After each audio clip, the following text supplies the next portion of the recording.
During the crowded days of the 1890s in Chicago, a peculiar hotel stood just beyond the bustle of the World's Columbian Exposition. Its owner was a charming and well-spoken doctor who welcomed travelers with an easy smile. But inside the building's strange halls and locked rooms, quiet rumors began to grow, whispers that some guests had entered and were never seen again. Hear the full story over on my true crime channel, Saturn Soul, linked down below. Now enjoy the stories.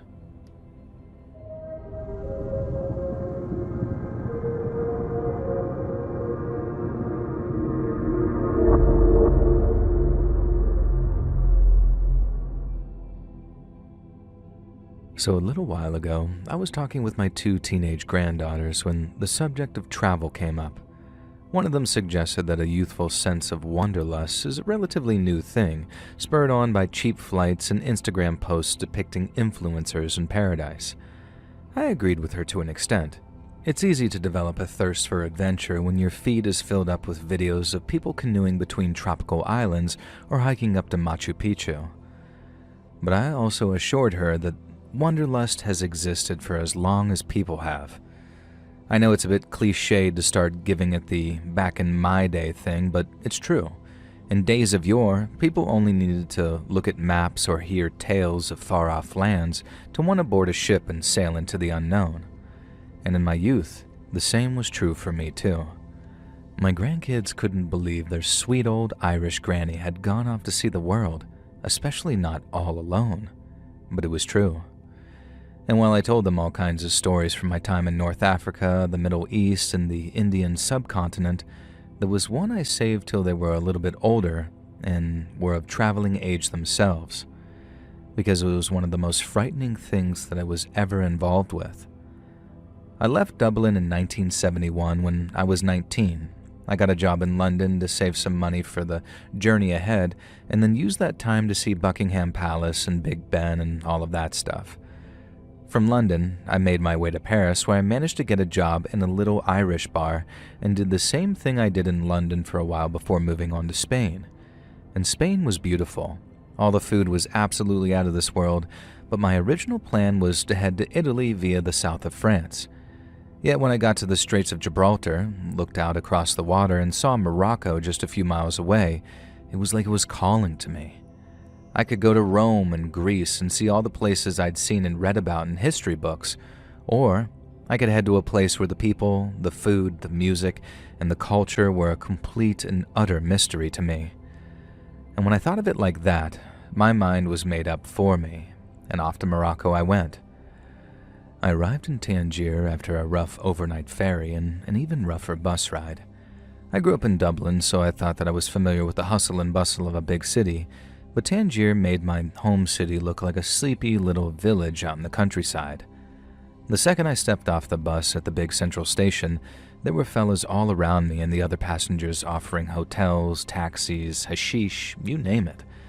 I had one guy actually try and grab my bag off of me so he could carry it, and I had to shout and bat him away so he'd leave me alone.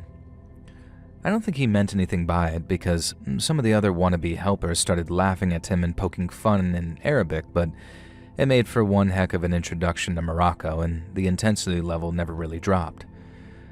The old city was like a sensory overload, a maze of tiny white streets with technicolored washing flapping on lines overhead. Then the marketplaces were absolute bedlam.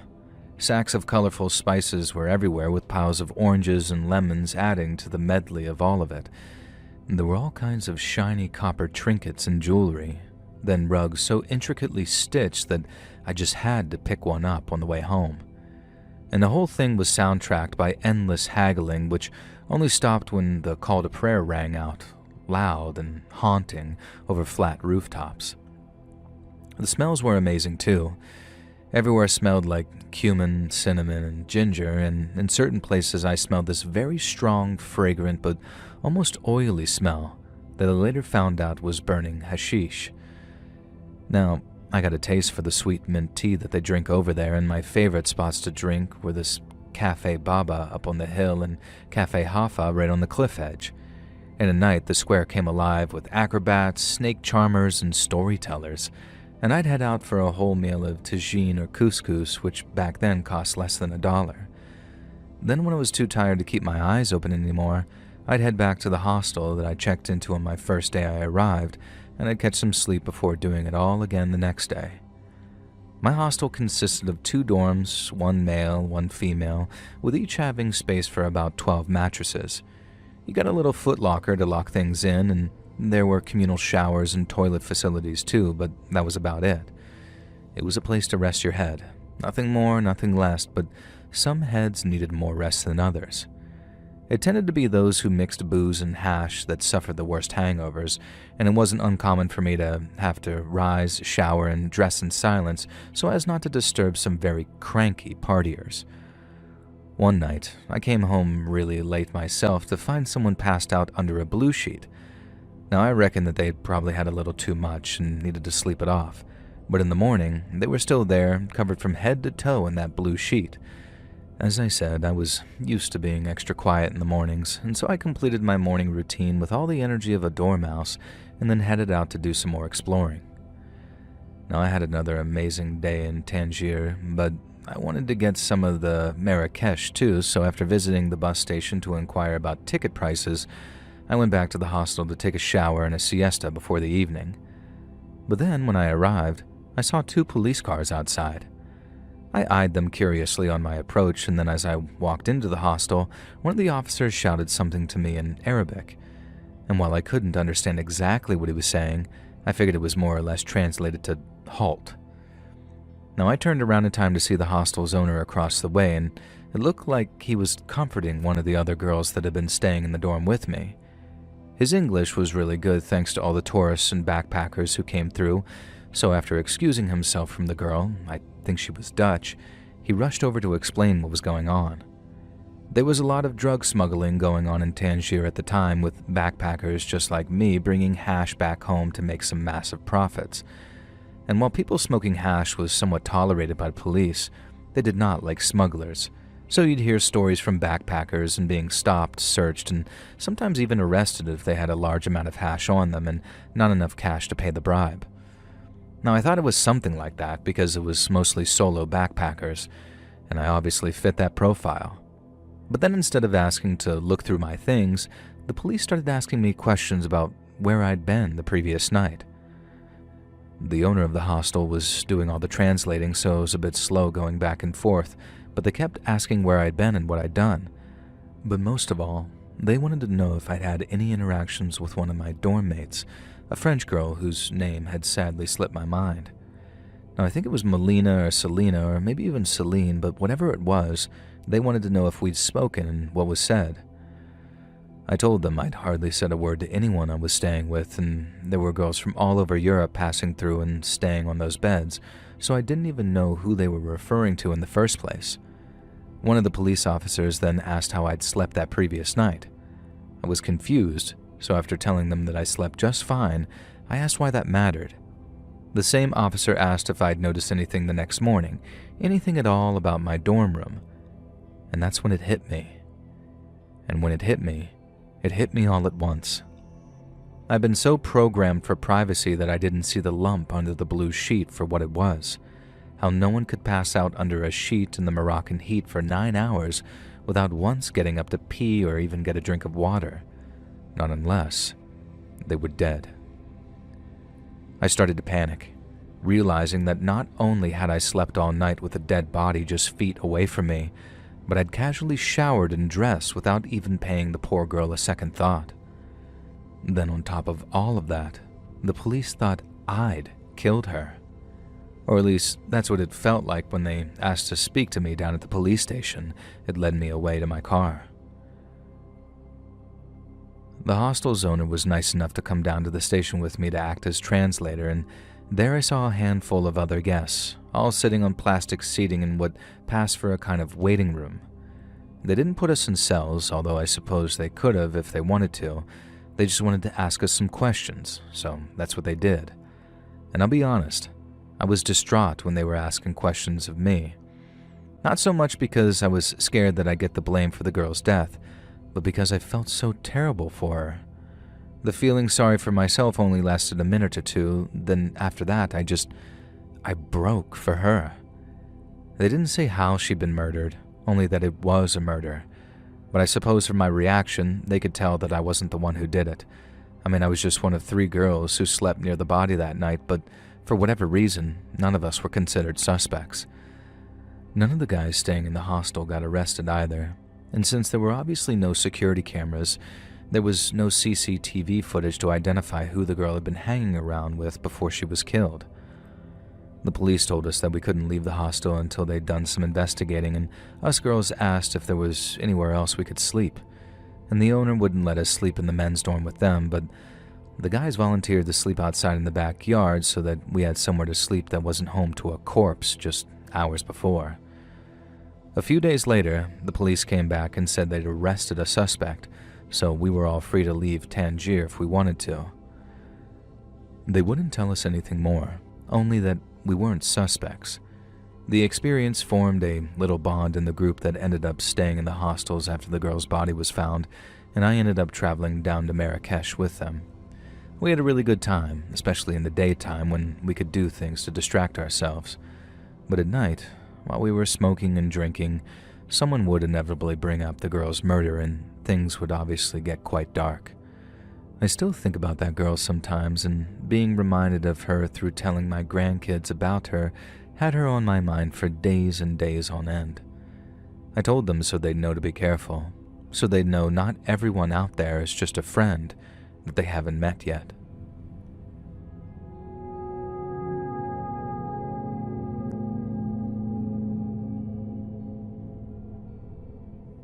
So, my name's Joel too, and in September of 1996, I was an 18-year-old gap year student living here in England. Most kids go into their gap year with a travel plan, but not only did I not have a plan, I really didn't have much money either. I knew that if I flew somewhere like South America, my money would go a lot further, and so initially, I was looking at places like Colombia, Peru, or even Chile, because it meant spending a few weeks somewhere exotic where the weather was nice and the food wasn't bad. But then, sometime in late November, I saw a news report about something called Visit Myanmar Year. Now, the BBC showed a big parade filing past some presidential-looking fella, but not a military one, and this was more like a cultural exhibit. Then the reporter talked all about how the country was opening itself up to visitors for the first time in years. It was this huge event, apparently, enough to warrant a few minutes on the nightly news, but all I found myself asking was, where the bloody hell is Myanmar? It turns out Myanmar is what Burma changed its name to in the 1980s. It was initially colonized by the British and then became a big battleground between us and the Japanese during World War II, and then after a brief period of democracy after independence, the country's army seized power. And then, after closing themselves off for about 30 years, they decided that they wanted a bit of tourism, hence Visit Myanmar Year. It was billed as this untouched paradise of white sandy beaches and lush green animal preserves. Only trouble was, it had a wildly authoritarian military dictatorship that did things like use political prisoners for slave labor. I heard Myanmar's government had built half a dozen brand new hotels using that same unpaid workforce, which gave rise to a counter-tourism campaign led by human rights campaigners called Don't Visit Myanmar Year. Now, it probably sounds horrible, and I'd never visit a place like that these days, but back then, all I was interested in was how far my money would stretch there, not to mention being one of the first tourists to visit the place in more than 3 decades. And so when I heard that I could live like a king for as little as a tenner a week, that was all I needed to hear. After a 17-hour journey, which included a short stopover in the Middle East, I landed in Yangon, formerly known as Rangoon. I didn't stay in one of those fancy slave-built hotels.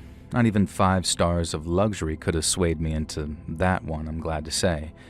But I did book myself into a nice little hostel near the city's Chinatown, which was priced at a head-spinning 80 pence a night. The British influence on the place is quite evident in a lot of the architecture, but Yangon also had some of the most incredible Buddhist temples I've ever seen, and the city's pagodas were something else entirely. Imagine a huge spire, almost 400 feet tall, and it's quite literally covered in solid gold plating. Then imagine how it shines in the midday sun in Southeast Asia when temperatures are touching 40 degrees in the shade. Needless to say, the Shwedagon Pagoda is one of the most incredible things I've ever seen, and since I was one of the first waves of tourism to hit Myanmar since it opened, I got a lot of stares. I didn't mind. In fact, I sort of knew that was going to be the case, so it wasn't a surprise either. Then after a day of walking around Yangon, trying out different foods and practicing my Burmese from the phrase book I'd bought, I made my way back to the hostel. It was a narrow side street, and it looked quite rough from the outside. But on the inside, past these two rickety wooden doors, it was actually really nice. The hostel's owner and operator, a guy called Min, was very proud of the place, and his wife helped do the cooking, his daughter helped with the cleaning and the laundry, and that was how they made their money.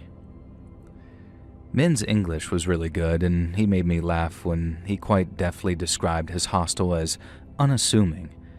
And that was exactly the word for it, unassuming, because when he showed me up to my room, it was so much nicer than I expected.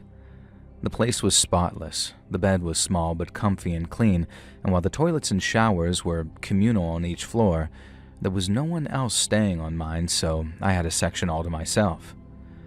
And by about day 3, I figured that I made the best choice of travel destination possible, not just because the weather was lovely and the food was so good, but because the place was just so weird. It had been isolated for 30 years, and Myanmar still didn't properly open itself up until about 2011, so when I was there, it was almost like going to North Korea or something like that today, with the place having developed its own little microculture. Going to temples and all of that was fun, but it was a buzz just meandering around and soaking the place up, too. At night, I'd open up the windows of my room and then work my way through a bottle of beer or two, smoking cigarettes and just sort of listening to the city hum. But that's how I noticed how, late at night, Min would walk people through the hostel, out into the backyard, and into what looked like a small storage shed. And from my perspective, it didn't look like anyone ever came out again. I say shed, it was made of concrete and had this big iron door with one of those letterbox-style peepholes on it, but the structure itself couldn't have been any bigger than a garden shed. Min would walk them up, chatting like he was old friends with whoever he was with. He'd knock on the door, the peephole would slide open, and then so would the door once the guard or whoever was happy everything was cool. Now I reckon that there must have been some stairs heading down into a basement or something, because one night, Min took around 20 to 30 people out to the small concrete structure, enough to make me think that there was almost maybe a party going on down there. Then, the night before I decided to ask him about it, Min had caught me watching him from the window at about 1:30 in the morning. He stopped, gave me a sort of blank stare, and then just carried on walking. Now, the following afternoon, Min was at reception when I returned from lunch. Now, he gave me this playful look as I approached him and then said something about how I was doing a bit of spying that previous night. He wasn't confrontational about it, so I confessed that, yes, I had been a bit curious about what was going on in the back. Min said he hosted gambling nights down there. Nothing too extravagant, just a few games of cards played among friends for some pocket change. But then, being the curious soul that I was, I asked if I could join him one night for a few hands of whatever they were playing. Min laughed and said that while he understood my sense of adventure, he didn't care to mix business and friendship, especially not when there was money on the line. But I wouldn't hear it. I very crassly proposed that I buy my way into the casino, but Min wouldn't hear it either. And in the politest way possible, he insisted that I stop asking because the last thing he wanted was for me and him to have a fallout. Now, I took it on the chin. He'd been a great host and his wife's cooking was phenomenal, so the last thing I wanted to do was disrespect him. But then over the next few days, my curiosity grew and grew, until after the incident with the crying man, I could no longer help myself. I was doing my window watching routine one night when, at one point, the door of the concrete shack opens up, and Min steps out with a guy who was crying. Min was silent, and the crying guy was doing all the talking around his sobs, staring off in whispers at first, but then getting louder and louder until Min barked something at him, and the man went quiet. Min then took what looked like a big roll of money out of his pocket, peeled a few off, and then stuffed them in the man's shirt pocket. But the crying man didn't seem interested. He just kept whimpering things to Min in Burmese. Now, watching on, I thought the crying man had lost all of his money or something like that, and that the backyard casino had way higher stakes than just a bit of pocket change. It might sound mental to anyone older than 25 because it most certainly sounds mental to 47-year-old me these days, but I just had to know what was behind that door. I mean, what was really behind that door. It took a couple of days for that blister of curiosity to really fester away in me. But when it reached bursting point, I went to one of only 2 banks in the whole of Myanmar that allowed access to international bank accounts. There, I withdrew exactly 1 million kyat, which I think was about 50 to 60 quid back then, give or take. And the teller gave me some really funny look as she counted out the cash, but I didn't care. My only concern was thinking of something I could occupy myself with for the next few hours until the sun went down and the night drew in, and Min started welcoming his friends down into that shady basement-looking place. Because when he did, I was going to knock on the door, ask to speak to him, and then offer him a cool million to let me in. I had this idea in my head that it'd be some wild Asian gambling den, with fellas smoking opium in one corner and playing ancient and indecipherable games of chance in another. And after seeing the shiny, happy side of Yangon for 10 days straight, I was ready to see its underbelly in the final few days I had left there. And so, around 1 in the morning, just like clockwork, Min started walking people out towards the concrete shed. I waited until he walked about 24 people through the yard, and then after chugging half a bottle of beer for some Dutch courage, I made my way downstairs and out into the yard. My heart was going a mile a minute by the time I knocked on the door. The letterbox-shaped peephole slid open, and an angry-looking pair of brown eyes appeared before their owner barked something in Burmese at me. I just asked, "Min?" a few times, hoping he'd understand, but all the guy did was slide the peephole closed again. Now I was left standing there, money in my hand, thinking, they're not just gonna let me in, are they? And I also reckoned Min might get so annoyed that he'd threaten to kick me out of the hostel. But the idiot teenager in me thought that it'd be a good idea to try knocking again. And I thought if Min won't come to the door, then I'd try bribing the doorman. But then no sooner had I knocked, it swung right open, and I was faced with a very angry-looking Min. Now, it was very frightening to be honest, seeing this kindly Burmese bloke suddenly turn on me. And I honestly had no idea what to say, and so I did the only thing I could think of, held out the wad of cash, and told him he could have it if he'd let me into the casino. I honestly thought it was the money that had changed his mind, but when he finally did relent, he told me to put my money away and save it for betting. I was elated, but then Min suddenly threatened me with what he'd do if I didn't stay quiet about what I saw. He said if I went to the police to talk about what I'd seen down there, he'd arrange for them to find some pills in my luggage. He didn't specify what kind of pills, but he didn't have to. I knew what he was getting at. If I grassed him up, he'd have to punish me. But if gambling wasn't completely restricted in Myanmar, and Min's little backyard casino wasn't illegal since he wasn't profiting from it, then what the hell was he threatening me for? I didn't dwell on that, though. I couldn't. Min was standing right in front of me waiting for an answer. And I told him that I accepted his conditions, and that I wouldn't breathe a word of what I'd seen.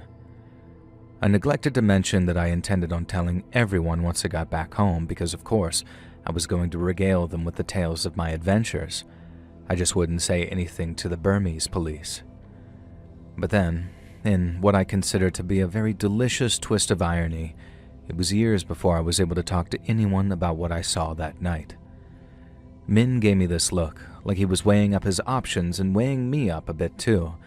And then after telling me to follow him, we walked past that big iron door together and down a long flight of winding stairs. I stayed close behind Min, with the guard giving me all kinds of funny looks as I passed him. We walked down steps for what felt like a couple of minutes before the stairs stopped and we were faced with another corridor. At the end of it was another thick door, and from behind it, I could hear muffled sounds of shouting and commotion. Min turned to me before he opened and asked if I was sure I wanted to enter, and while it seemed so bizarre to me looking back on it all these years, there wasn't anything I wanted more. When I said yes, I thought he might give me a smile of approval or something, but he didn't. He kept this steely look on his face and then turned and cranked the handle of the big iron door. The second Min pulled it open, I realized that it must have been soundproofed or something, because I was hit with what I can only describe as a wave of sound. I'd seen Min welcome about 24 people into the shed, but down in the actual basement, there must have been more than 100 people, all surrounding what looked to be a dogfighting ring. I realized that there must have been multiple entrances too, and that Min's was just one of a network of entrances that led down into a space the size of maybe a secondary school gymnasium. But before I could really take in what I was seeing, Min told me to follow him again. As we weaved through the crowd, it was like every single person turned to look at me. They were positively flabbergasted to see a foreigner in their midst, and I can't say I blame them. I imagine I looked pretty shocked too, especially when I looked down into the little ring in the center and saw a guy hosing what looked like blood into a sewer grate. I couldn't stare for long. I had to keep an eye on Min in front of me as he took us towards a collection of bookmakers. I was convinced I was about to witness either a cockfight or a dogfight. Now imagine my surprise when 2 young Burmese men were led into the pit, one with a white headband and one with a black headband. Min smiled for the first time and shouted, just in time, to be heard over the noise of the crowd. Some of them rushed to the edge of the pit, staring intently at each man, and then a veritable frenzy of betting kicked off next to us. And then once the crowd thinned out a bit, Min asked who I wanted to bet on, black headband or white headband. I told him it was hard to place a bet without knowing what they were about to do, but Min told me it didn't matter. They were about to play a game of chance, not a game of skill or test of strength, and while some gamblers claimed that they could see the winner before the game was even played, Min assured me that that was nonsense. As I handed Min 10,000 kyat, I asked him which contestant he recommended, and without a beat, he said black headband. Then as I watched him hand the money over to the bookmaker and I placed my bet, I started to be reminded of a film I'd watched sometime before, a little film called The Deer Hunter. I remember watching the film thinking, no way does that actually happen, and I had a similar thought in that big, loud basement. I asked Min the name of the game that they'd be playing, and I hoped that he'd name some sort of local blood sport. But when he turned to me, raising his voice again to be heard over the crowd, he confirmed my deepest, darkest fears when he said, Russian roulette. I was stunned. I mean, absolutely gobsmacked. But I made a right tit of myself because all I could think to say to Min was, this is just like The Deer Hunter. Obviously, Min hadn't seen that movie. He hadn't even heard of it, and so he gave me this funny look and asked me to repeat myself. I told him it didn't matter, and looking back on it, I think that was some attempt to disassociate from what was actually happening. And then, when everything went down, that it was all actually real, I realized what a huge mistake I'd made.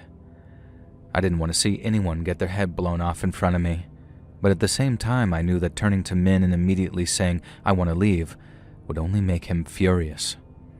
He'd warned me on multiple occasions not to get involved, so instead of making even more of an idiot of myself, I kept my mouth shut and watched the game unfold. I thought the organizers might go grab each man a chair and a table to put between them, but they didn't. I mean, why would they? It wasn't a movie that didn't need to conceal tubes that made blood squirt out of Christopher Walken's head. The only kind of theatrical thing that happened was when the, I suppose you might call him referee, walked around the edge of the pit, showing everyone how the bullets in the gun weren't fakes or anything.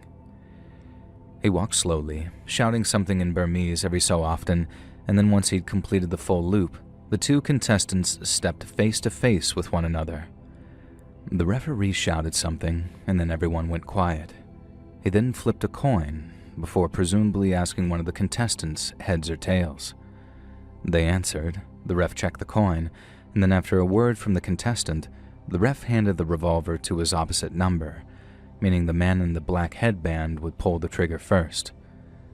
It was easily the most surreal and frightening experiences of my entire life, thinking to myself, this can't be happening, while my inner monologue screamed, but it is, and you need to leave right now.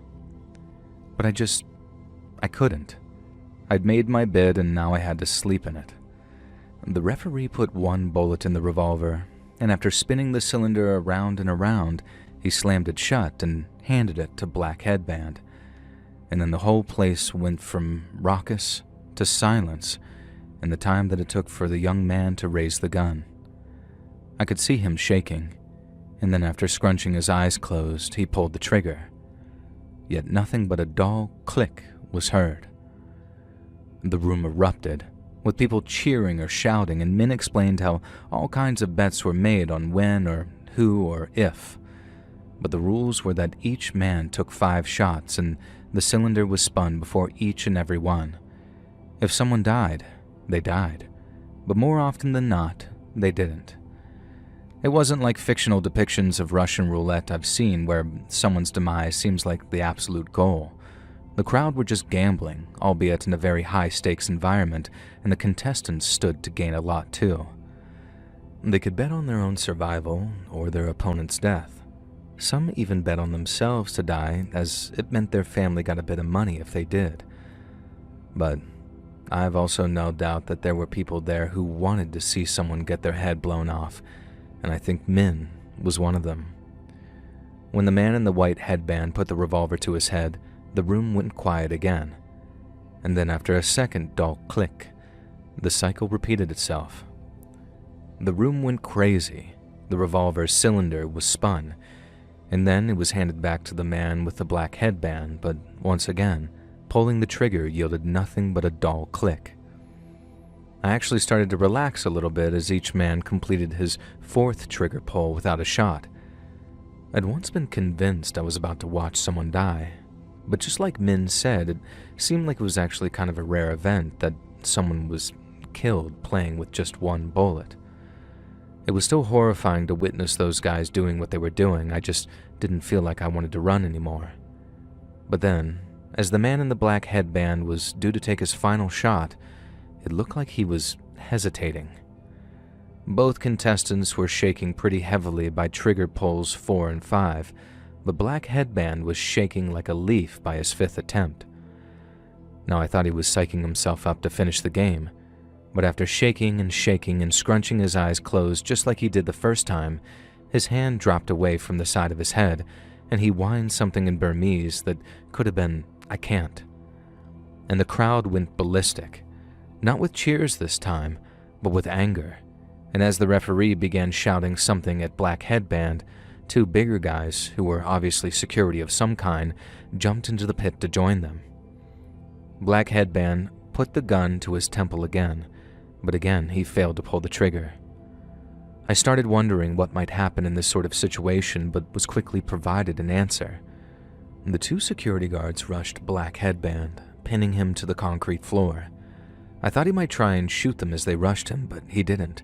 He just dropped the gun and then backed up with his hands raised like he was pleading with them. Seconds later, he was pinned, and then they held him there while the referee picked up the gun. The ref shouted something at the crowd, who immediately fell silent, and then he put the revolver right against Black Headband's forehead and pulled the trigger. But once again, there was nothing but a dull click.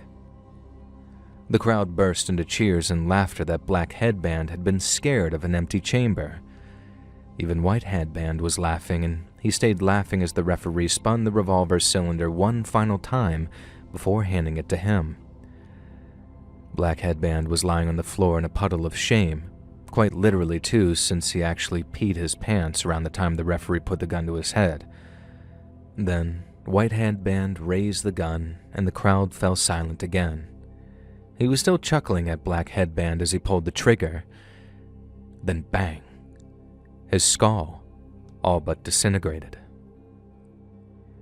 If you think the crowd might have reacted any differently than before, with any bloodthirst for example, they didn't. White Headband's head exploding was nothing more than something that won or lost them money. Some cursed, others cheered and waved their betting slips in the air. But me, all I could do was stand there, staring at what remained of White Headband's head until finally I heard Min in my ear saying, "Congratulations, you won." And that was the second time I saw him smile, when realizing I'd made a terrible mistake as it was written all over my face. He told me to follow him so I could collect my winnings, and then once I'd shoved that big bundle of blood money into my pocket, Min was still smiling as he asked me, "Have you seen enough?" When we were outside again, walking back across the yard, Min reminded me of what had happened if I told people what I'd seen. Not in a rude or overly intimidating way, he just asked if I remembered our arrangement regarding discretion. And when I said yes, he didn't say anything else until we parted ways. He wished me a good night, but I was in no mood to sleep. Instead, I went out drinking, and I ended up giving away that blood money in pieces to a series of beggars I encountered, and I drank until I could only stagger and then almost got myself arrested when I tried to sleep on the steps of a temple I found myself at. The police drove me back to the hostel, and thankfully the reception was deserted, and then I staggered up to my room and crashed out on the bed. The next morning's hangover was abominable, and it wasn't until about lunchtime that I stopped vomiting and was able to keep water down. I wanted to pretend the whole thing had never happened, and apparently Min was only too happy to oblige me, because when I finally trudged downstairs to get some of the in-house food, Min was just as warm and cheerful as ever. I ate in silence, and then went back up to my room to sleep off the rest of my hangover. And then in the evening, I went to a Buddhist temple and stayed there until late at night.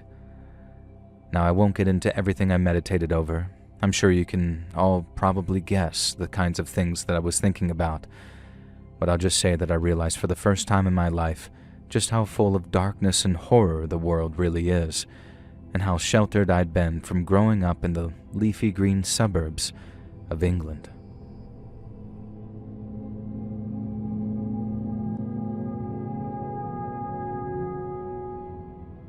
My name's Devin, I'm from Ohio, and I think you could probably shoehorn this story into a video of yours because it's easily the scariest thing that's ever happened to me.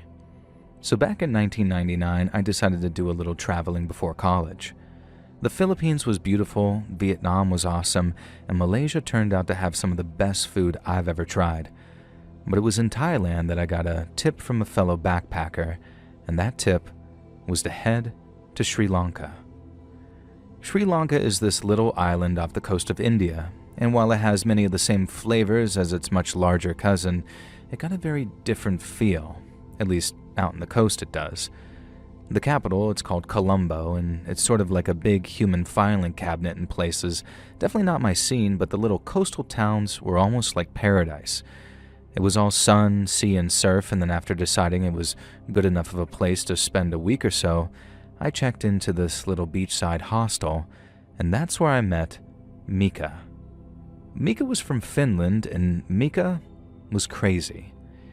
Fortunately, I mean that in the best possible way, as in he was probably the most fun-loving, party-going person I had met on all my Asian travels. He was the one who showed me all over Hikkaduwa and like where the best food was and where the beer was cheapest and coldest. And he also showed me a place that did some really good iced coffee, something I think I might have lost my entire mind without. He also showed me a place that did good iced coffee, something I think I might have lost my entire mind without. And he also showed me where all the surfer girls liked to party once the sun went down. Now, one morning after waking up, we decided to blast away the cobwebs with a local hangover cure of eggs, and more eggs, with a huge side of red chili sauce.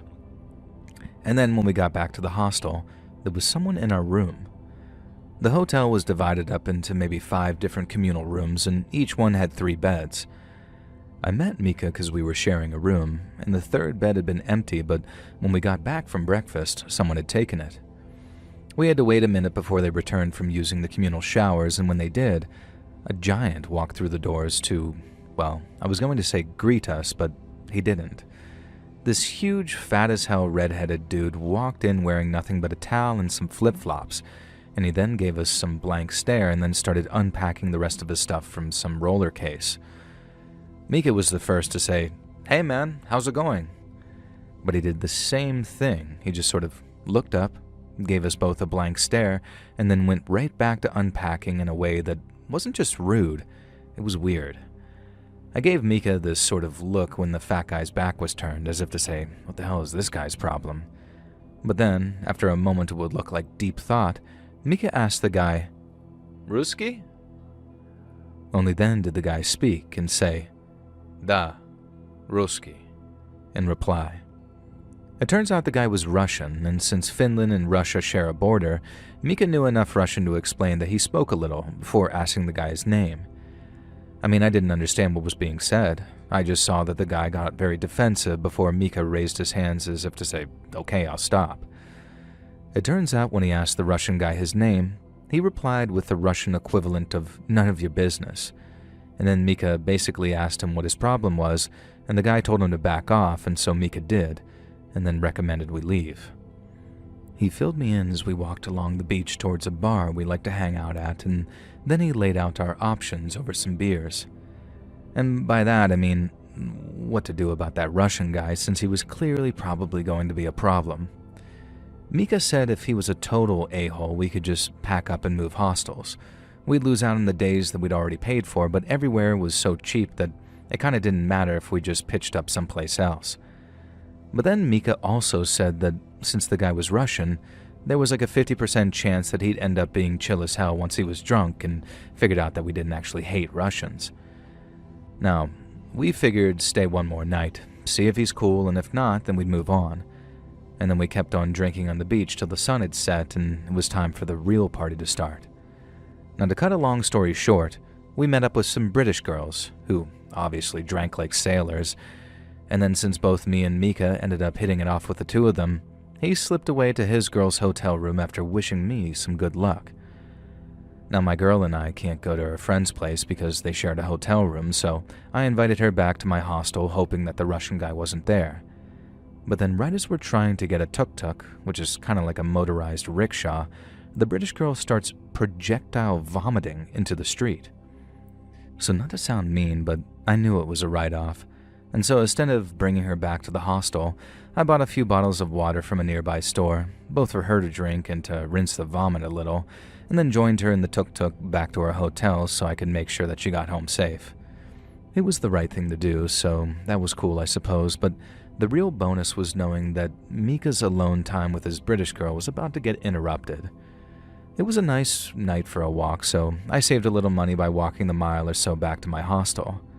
But then instead of taking the road, which got kind of sketchy at night, I walked on the beach. The night sky is incredible out there, another reason why I chose to walk instead, but then maybe about halfway through my walk, I see these two Sri Lankan guys standing on either side of someone sitting on some lounge chair, and even from a distance I could tell it was the red-headed Russian. The Sri Lankan guys were standing, but the Russian was almost as tall as them sitting down, like he was this huge lump just sitting there silent while the Sri Lankans were talking among themselves. Now, I'm in a pretty good mood, right? So I see the Russian guy and I say, "Hey, buddy, how's it going?" And then I ask the two Sri Lankans what's going on. They explained that they'd closed their bar for the night, and when they tried to get the Russian to leave, he ended up sitting his butt down in one of their loungers. The same lounge chair that they needed to clean and stack before they could get home for the night. The Russian guy was already a big proponent of blank stares and few words, but when I looked at him, he looked near blackout drunk. His face was all red, eyes bloodshot, kind of panting too, like one of those fat English bulldogs. I remember what Mika said about him maybe being cool, so I took it upon myself to do those Sri Lankan guys a favor by moving him on while befriending him in the process. I tried almost everything except physically pushing him off that lounge chair, but you know what worked in the end? Saying the word vodka to him. His eyes lit up, and then after repeating the word back to me, he hauled himself to his feet and we were on the move. The Sri Lankan guys were very grateful and were yelling "thank you, good night" as we walked off. Then, being drunk out of my mind, I started just yapping at the Russian guy in a language he couldn't understand just for fun of it. Now, I remember saying, "What's your deal, dude? I bet your parents made you wrestle bears in the circus, because you're built like a freaking tank, aren't you?" Now, he didn't say anything in reply. He didn't even look at me. He just kept staggering along the beach at my side as I kept on yapping away. We walked for maybe 5 or 10 minutes, and then the hostel we were staying at came into view. But when the Russian realized that I hadn't taken him towards vodka, he got mad. He turned and then started staggering towards me, saying something in Russian.